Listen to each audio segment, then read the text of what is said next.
Tout est possible à celui qui croit. Marc 9, verset 23. La bonne attitude, partie 2. Bonjour à tous. Démosthène, réputé être le plus grand orateur de la Grèce antique, avait un sérieux défaut d'élocution.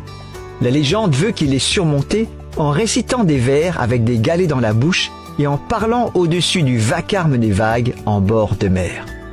Prisonnier au château de la Wartburg, Martin Luther a profité de ce temps pour traduire le Nouveau Testament en allemand. Beethoven a composé de grandes symphonies alors que progressait déjà sa surdité.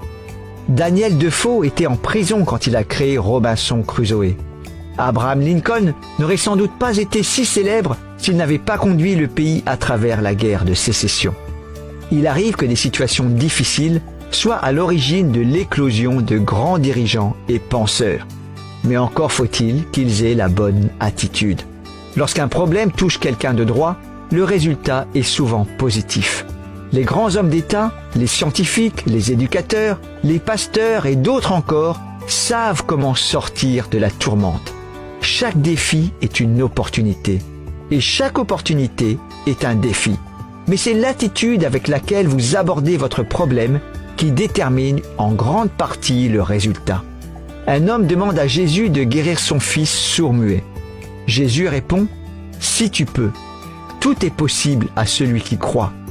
Aussitôt le père de l'enfant s'écria « Je crois, viens au secours de mon incrédulité ». Versets 23 et 24.